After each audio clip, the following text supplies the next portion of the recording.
তো সেই মামুনুল হকের উত্তরসূরি। হালুয়াঘাটে অনুষ্ঠিত হলো বাংলাদেশ খেলাফত মজলিসের ওয়ার্ড প্রতিনিধি সম্মেলন। ময়মনসিংহ ১ হালুয়াঘাট দুবাউরা আসনে বাংলাদেশ খেলাফত মজলিসের সাংগঠনিক কার্যক্রম আরও বেগবান হচ্ছে।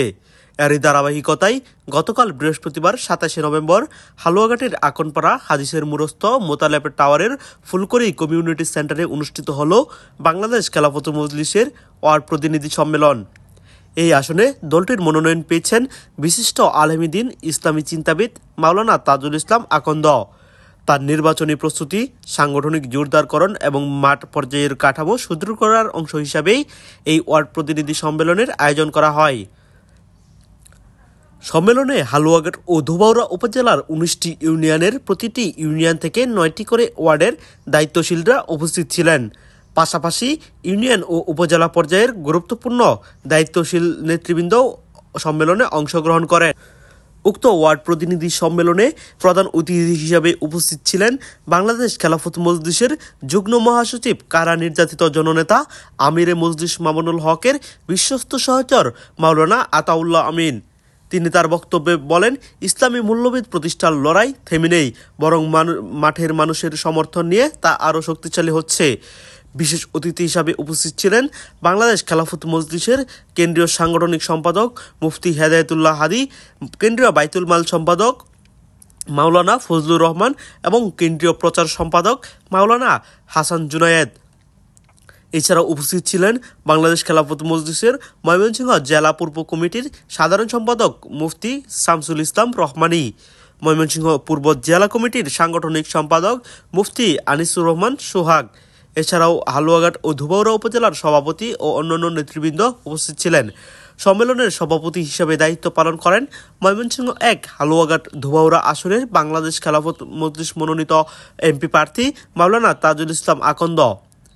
আপনারা ধৈর্য ধরবেন, ভয় পাবেন না, ধৈর্য ধরবেন, কাউকে পরোয়া করবেন না। আর আপনাকে যদি জেলে নেয়, আপনি মামুনুল হকের মতো বড় নেতা হয়ে বেরোবেন ইনশাআল্লাহ। কিসের ভয় করেন আপনি? কয়দিন বাঁচবেন? আমি আপনাদেরকে একটা কথা বলতে চাই, অন্য দলের আইডি কার্ড যত ইঞ্চি লম্বা, আপনার আইডি কার্ড কিন্তু আধা ইঞ্চি কম না। যদি আপনাদেরকে এই আসন ছেড়ে দেয়, জুডের ইসলামী জুডের পক্ষ থেকে যে আসন দেওয়া হয়, আপনারা কি পার করে নিতে পারবেন? আপনারা কি আসন রিক্সার পার দিতে পারবেন? আপনারা যদি দিতে পারেন, তাহলে আমি আমার লিডারকে আরো জোর দাবি জানাবো, তারা এই দুবাউড়া এবং হালুয়াঘাটের আসন, বাংলাদেশের যদি একটা আসন রিক্সা মার্কার বিজয় হয়, সেটা দুবাউড়া এবং হালুয়াঘাটের আসন বিজয় হবে ইনশাআল্লাহ। আবারও বলছি, আল্লাহ যদি রহমত করে ইসলামিক দল সমূহ থেকে যদি আমাকে ফাইনাল মনোনয়ন দেওয়া হয়, তাহলে বাংলাদেশের কোন রিক্সা প্রতীকের কোন একটা আসন যদি বিজয় হয়, হালুয়াঘাট দুবাউড়ার আসন বিজয় হবে ইনশাআল্লাহ।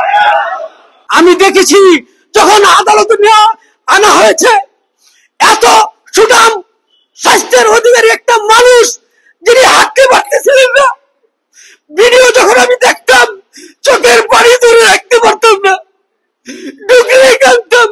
এমন একটা শক্তিশালী লিডারকে তুই হাসিনা সরকার এরকম করে দিলে, তোর পতনটা দেখে আমি মরতে চাই। আল্লাহর কাছে যেদিন কাঁদতাম, তোর পতন দেখে মরতে চাই। আল্লাহ তোর পতন দেখিয়েছে, হাসিনার পতন দেখিয়েছে। মাওলানা তাজুল ইসলাম তার বক্তব্যে গ্রামেগঞ্জের সাধারণ মানুষের প্রত্যাশা, ইসলামী মূল্যবোধ ভিত্তিক সমাজ গঠন, শিক্ষা দীক্ষার উন্নয়ন ও সুশাসন প্রতিষ্ঠার বিভিন্ন দিক তুলে ধরেন। তিনি আরও বলেন, এই অঞ্চলের মানুষের দীর্ঘদিনের বঞ্চনা দূর করতে তিনি ইতিমধ্যেই বিভিন্নভাবে কাজ শুরু করেছেন। নির্বাচনী প্রচারণাকে আরও সুসংগঠিত করার জন্য ওয়ার্ড প্রতিনিধি সম্মেলন অনেক গুরুত্বপূর্ণ ভূমিকা পালন করবে বলে তিনি মনে করেন। এই সময় দোয়া ও মোনাজাতের মধ্য দিয়ে সম্মেলনের কার্যক্রম শেষ হয়। দেশে ইসলামকে আপনি বিজয়ী করে দেন আল্লাহ। দীর্ঘদিন আমরা বড় অসহায় ছিলাম।